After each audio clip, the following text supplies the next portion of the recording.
Coming up on Unpacked. The only thing that I felt was when something opened my door and dragged me. You were being pulled out the car. Yes. Do you have any idea who or what pulled you out the car? If I'm to answer that, I would say it's my God. When did the doctors tell you the seriousness of your injuries? That was the time where I would scream. The burns on their own, it was just too much.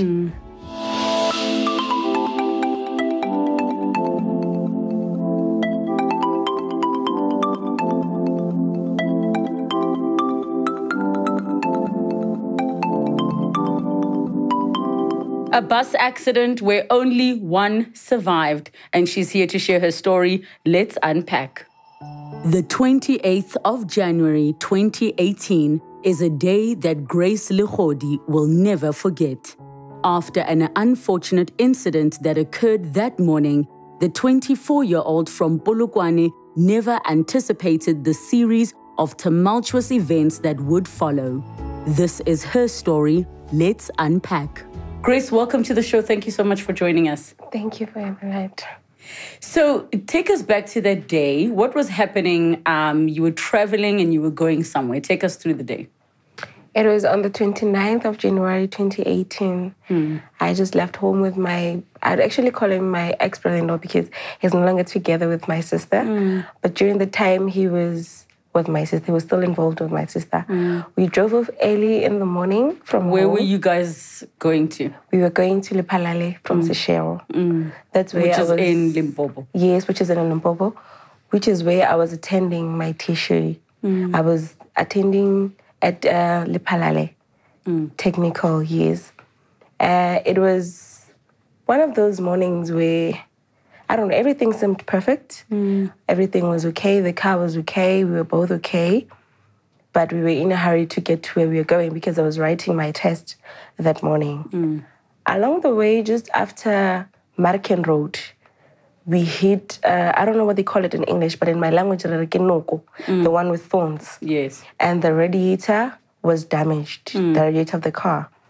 So we had to stop and try to check our phones in order to try and get some help. Unfortunately, we couldn't because the signal was bad. This crafter stopped that was on his way to Lephalale to, I think it was those crafters that normally pick up staffs, you know, to and fro from work. So the driver stopped there and tried to help us. But the only way he could help us was to take one of us with him to Lephalale because we didn't have any signals, neither of us. So the driver tried giving us his phone to call one of the people from my brother's work, but we couldn't reach them because it was early in the morning. Perhaps maybe they were still sleeping by then. So the only option was for me to live with the driver and my brother to remain with the car because he cannot just leave his car in. Yes. So the inner voice in me just kept on saying, no, don't go. But I do not know why. But it kept saying, no, don't go. Don't go. And I fought with it. I had to battle with it, saying, hey, man, if I don't go, then how are we going to get help? How are we going to get to where we are going? And eventually my brother-in-law said, no, man, just go with him. Remember, you're writing? 1. 2, I need help. This guy doesn't have a rope to help us tow the car. So eventually you just have to live with him. There, I took my bags and I went with the driver.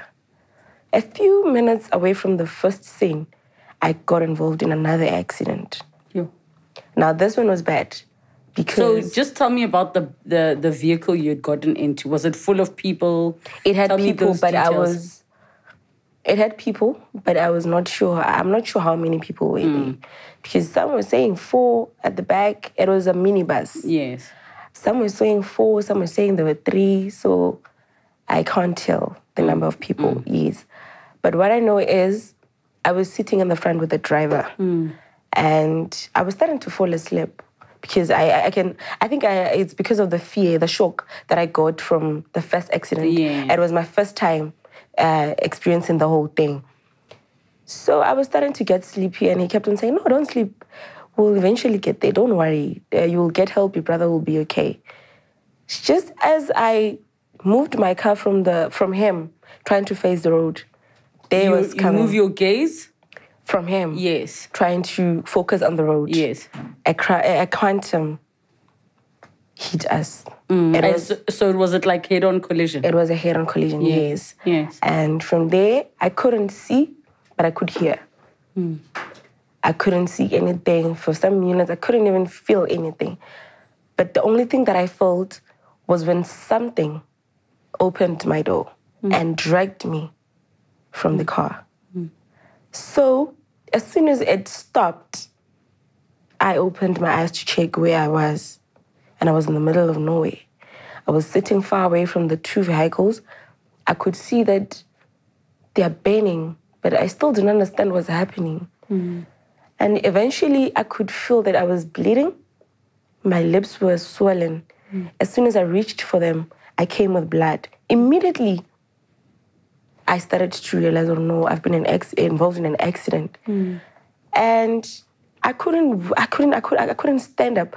I tried. It was when I realized that my leg was broken. Out of nowhere, there came a car. The guy that arrived, the first guy to arrive on the scene, tried asking me, how many are you? How many? I said, no, the only person I could hear screaming was the driver, my driver. He was trying to get her, but he couldn't because, I think it's because of the airbag and also because he had a seatbelt on. So he tried screaming for his life, but it was too late. The fire was too much. So both the Quantum and the minibus caught on fire? Yes, both of them. And they were both ablaze? Yes. Did you notice prior to the whole thing if there were passengers in the other car? Yes. So there were passengers? Yes. How many would you estimate were there? I think in the other car, it was only two. Yes. So from there, it was when the guy that arrived on the scene, the first guy, he tried to call ambulances and he also started asking me for my details, my home details, my parents, my sisters. It was then I explained that, no, I have my mom. I could talk. And I would say I was numb because I couldn't feel any pain. Yet my whole body was banged and my lips were broken. But I could talk. We could talk. We could exchange words, yes. And until there came a bus, I think it's a bus, yes. It was on its way to Medupi. That was when it stopped. People, instead of helping, they were busy taking videos. And from there, I don't know what happened. The only thing I remember was when I got to the hospital. Yes. So you explained that at some point you were being pulled out the car. Yes. Do you have any idea who or what pulled you out the car? If I'm to answer that, I'd say it's my God. Because my first accident happened around 1 a.m. in the morning. And my second accident happened only a few minutes after then. I think the people from Medupi were changing shifts or something. That's why they were on the way to work. So there was no one there. But people came later saying they wanted some ransoms because they saved my life. And the first guy to arrive on the scene also found me outside. The car? Outside the car. So it was just my You didn't see or notice how you would have been pulled out of the car? I don't want to lie, no. But whatever it is that pulled me hid itself from me. And I have reasons to believe that it was God. He hid himself from me. At the same time, he rescued me. So if I'm to say someone was there, it will be a total lie. I don't remember anything. Yeah. So you get to the hospital, you wake up in the hospital. Yes. Are you in the emergency room? What is going on? When I got there, the only thing I remember was when they were busy putting some stitches on my lips. And then from there, nothing. I don't want to lie, nothing. The only thing I remember was the next day when people started coming to my ward. It was always packed. People always came to see the survivor. Some were making up stories that I didn't even know. So how did you find out what happened to everybody else? How and when did you find out? I found out the following day, the day that I'm saying I woke up. My family was there. My sisters were there. My cousins, my boyfriend. They are the ones that actually told me, no, the people that you were with didn't make it, including the driver. So no one survived? They all died in a fire? They all burned to death. So how did that make you feel when they were telling you that you're the only survivor? I don't want to lie. For some reasons, I kept asking myself, why didn't I just go with them? Because now I have to answer a lot of questions that I myself don't even know. For instance, the family from the driver, they were looking for me.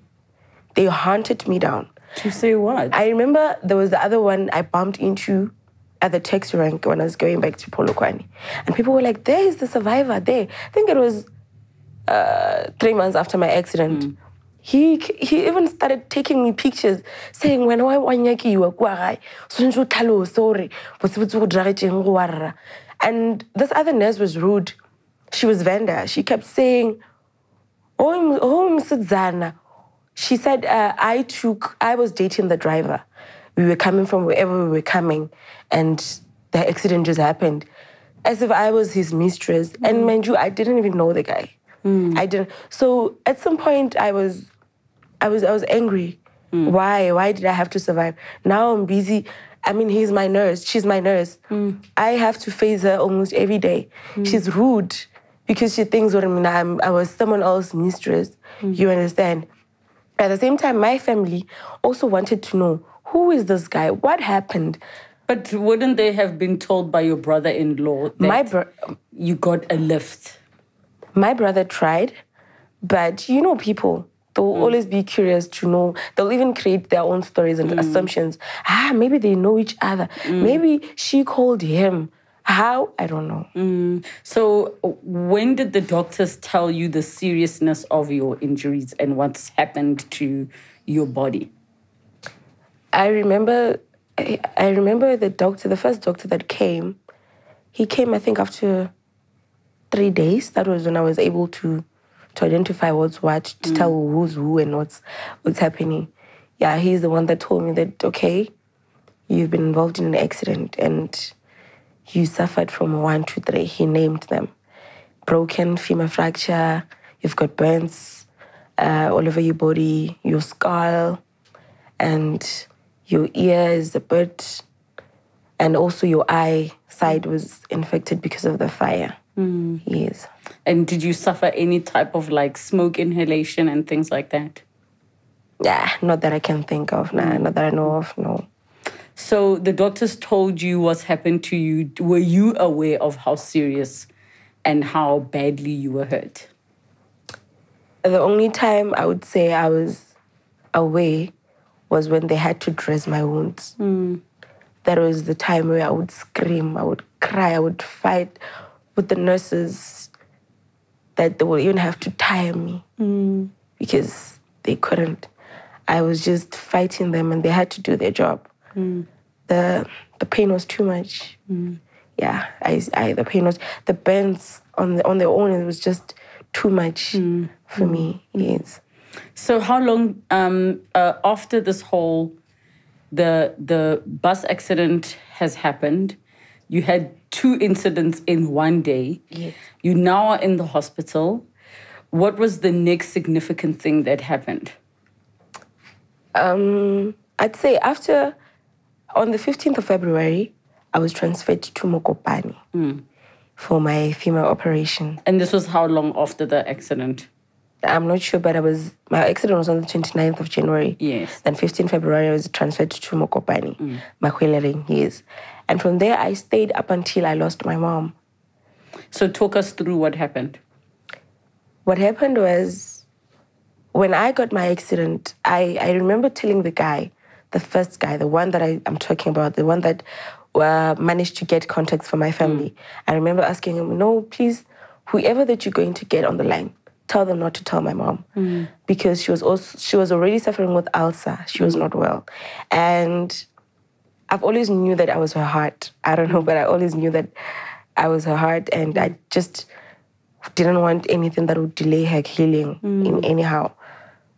So we hid it from her. But because my mom was a spiritual person, she could sense it. Oh no, there's something that these people are hiding from me. Remember, they hid all this thing since 29. They didn't tell her that I was involved in an accident, fighting for my life and how bad it was. So eventually, she picked it up that there's something happening, and she knows that it involves me. That's when they set her down. I was not there. That's what they told me. They set her down and explained, oh, no, this is what happened to Gracie. She was involved in an accident, but she's okay. She's recovering, everything. That's when she called me. Said, why didn't you tell me? Like, no, I didn't want anything that would disturb you. Remember, you're also dealing with ulcer from your side. And I'm okay. I felt like I was better. I was doing much better than before. From there, it was when she came to visit me. For the very first time when she got into my ward, she didn't even spend 5 minutes or so. She started getting goosebumps, saying, I'm feeling cold, and it was hot. I said, no, come closer. No, I don't want to come near you. You are in pain. I said, no, I'm not.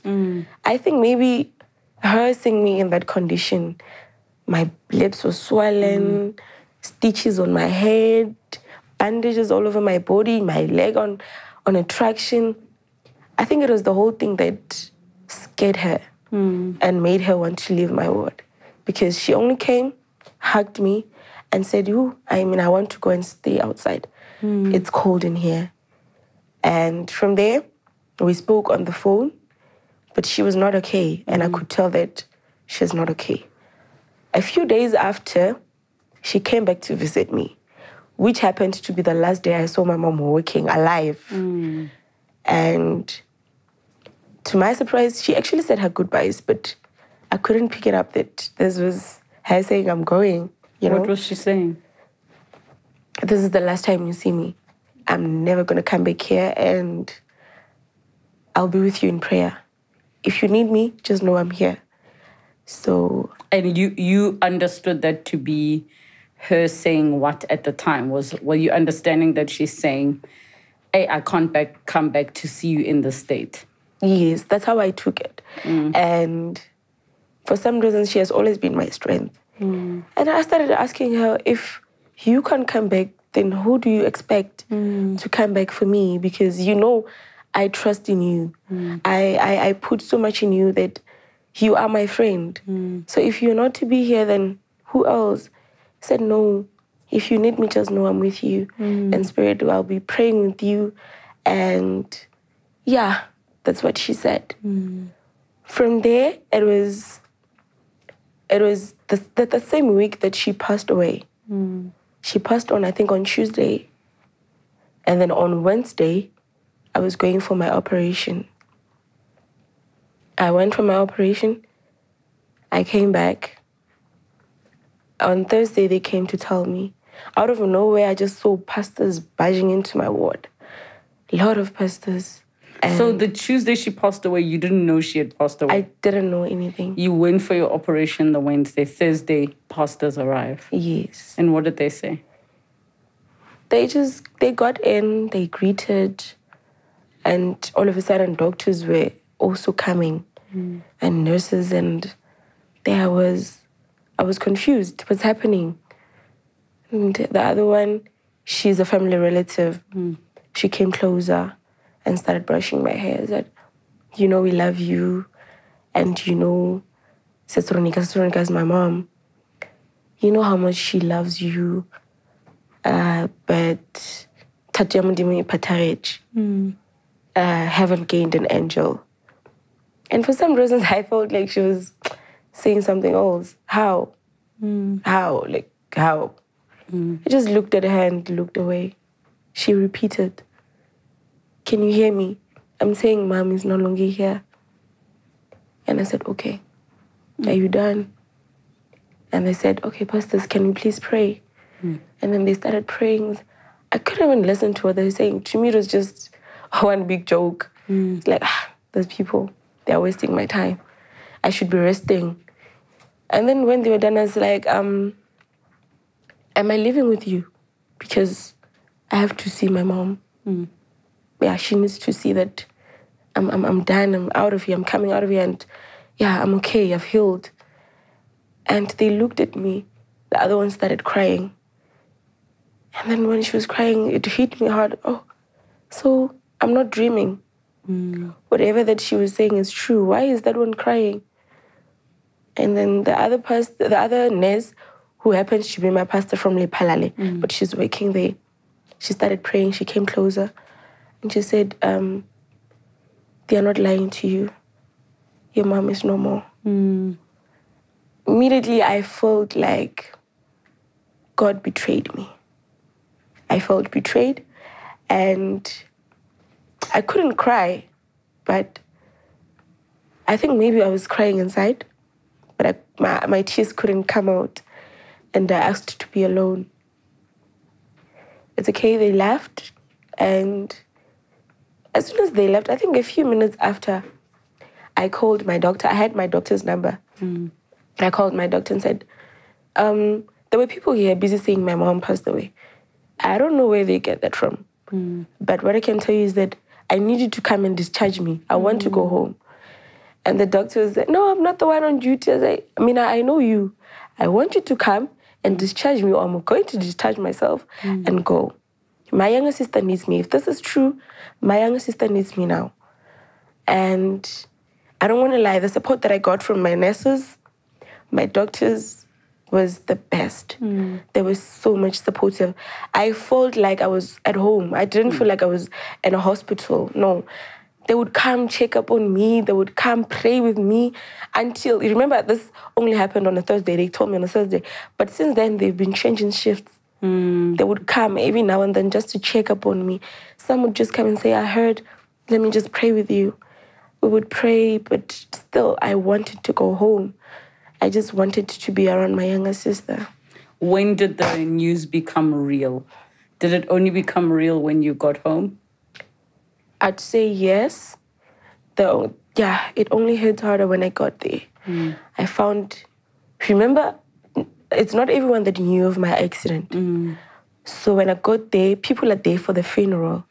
And some were amazed, or rather surprised, where they couldn't see me the whole week. They didn't know. So the first thing before accepting the whole thing was me having to accept that people were looking at me with those eyes. Why is she like this? What happened to her? You know, that was the first thing that I had to deal with. I was using a wheelchair. Some were busy poking each other, asking, what's happening? We were so amazed why we couldn't see her all the way. And as soon as I got there, a few minutes after, Basentseng, that's when it hits harder. And I've always been a singing person. I sing. I used to be part of worship at my church. And I couldn't sing for my mom. But she got in there. I think that's the time where it hit so hard. And I couldn't do anything. I couldn't. From there I was, I'd say I tried to accept Doria. This is true. There she is. So now you had to bury your mom. And throughout that process, you actually happened to discover something else. What was it that happened? On the same day of my mom's burial, just, you know those things, they call them after tears. This other guy, he's a friend of ours from Lephalale. You can have a tissue. Thank you. He's a friend of ours from Lephalale. So just as they came to see me, he just started, saying some things. I understand why you're angry. Yeah, I told him not to do it. And I was like, what are you talking about? What are you talking about? I'm not angry. He said, no, I tried telling him not to do that to you. You didn't deserve that. What are you talking about? And that was when I discovered that my boyfriend decided to move on with the person, or at least I took as a friend. And it was another thing. That you found out at the day of your mom's funeral. The day of my mom's funeral, yes. And I couldn't believe anything that was happening to me. And from that point on, a broken child I was. Yeah. So did you confront your boyfriend at the time? Yeah, I remember calling him and asking him, and he denied everything. He denied it and said, no, they're just rumors. He doesn't know anything. And for some reasons, I believed him because I think I wanted to believe. Rather, I didn't want to receive any more bad news. Yes. So it's car accident. You lose your mom. And then you find out that your boyfriend is cheating on you with a friend. What is the next thing that happens in your life? Because it feels like tragedy after tragedy after tragedy. Well, from there, I went back. We fixed. Went back where? To my boyfriend. I'd say we fixed, or rather that's what I thought, or rather that's what I wanted. But I think it all happened, it was wrong timing, rather, because that was the phase where I had to deal with a lot of things. Depression. I bunked school. I started drinking, something I was not doing before my accident, my mom's death, and everything else. And what state was your physical well-being like at that point? Because it wasn't that long ago that you were having an operation on your leg. Were you still in a wheelchair? No, I was using crutches. Yes, that time I was using crutches. And yeah, I would just send anyone to go get anything for me. Anything that would just drive my pain away for that minute. Yeah. And how did you start to bring yourself out of that dark place? It was hard, believe me. Because in the process, I had to lose friends. I had to fight with some family members. Some have lost them completely. And yeah, it's been hard. I still have my days even now. I mean, no one ever heals from this. You can never heal from this. You just have your days where you feel, I'm okay today. But then you still have your days where you feel just nothing makes sense. Yes. What does it mean to you when you look back at the accident and you realize that you are the one who survived? What does it mean to you?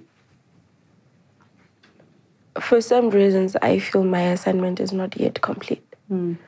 There's a reason why God saved me from that accident.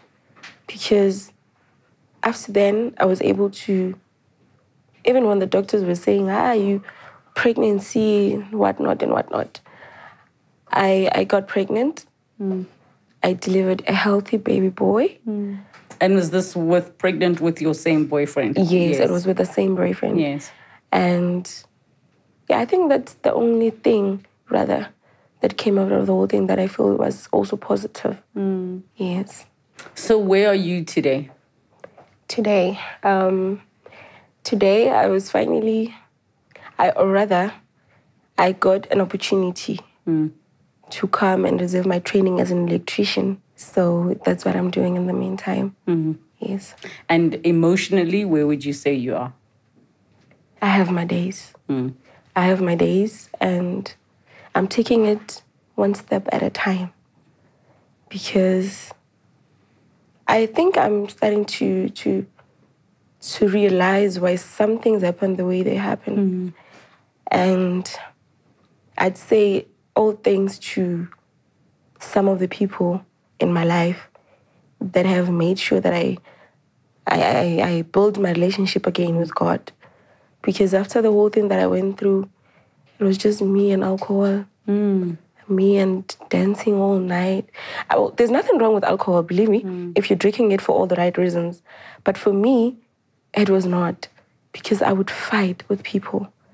I would deal with my problems only when I'm drunk, you understand? And as a result, it got me into a lot of problems and situations with people that I feel I shouldn't have been in those situations with them. Yes. But do you feel you are at a better place than where you were? I would say that. Yes. I would say that because finally, I've managed to build my self-confidence, which is something that I suffered after my accident. I couldn't talk in public. I had to cover my lips like this. Because I talk too much, don't get me wrong. And I'm always loud. I like laughing, I like jokes, poking on others. But after my accident, it was just another thing. I couldn't laugh as much as I used to. But I feel now I'm okay. Yes. In terms of physically, do you still feel any of the effects of your accident? Yes. I have eye problems and also my right ear. Because if you can check, it is mostly my right side that was badly damaged. And also when it's cold, my fracture gets painful. And also my burns, sometimes they get so itchy. So, yeah. And about what percentage of your body would you say the burns are? Let's just say 50. Yes. But you're recovering well there? Yes, I'm recovering well. And have you found yourself, I mean, you've mentioned the self-confidence part and not being able to laugh. Have you found a way to love the body that you have now? I'm trying. I'm trying and I'm taking it slowly. But it's almost something that I do every day. I wake up, I look at myself in the mirror and say, you are enough. You are beautiful the way you are. And you don't have to do anything to change yourself. You don't have to do anything for anyone, rather. Those who love you will love you the way you are. Those who think there is anything wrong with you, it's okay, let them go. They will find perfect people there in the front. But for you, you're good. Grace, thank you so much for coming to talk to us, for coming to share your story. In such a short period of time, you went through so much. But I'm happy that you are here and able to relay what was so painful for you at the time and really be able to speak with so much grace. Thank you for having me. Tragedies can find us at a time in our lives where they break us, but they can also help us see the light and see another side to life. Thank you so much for joining us. Have a good night. Next time on Unpacked. Go and do the 6-week course, live the glamorous life of a flight attendant. We take off and then really quickly things started happening. The captain jumped in, levers were pulled, and then we just immediately lost power. I remember the ground coming very close, and I'm like, okay, cool, assume the brace position, because here we go.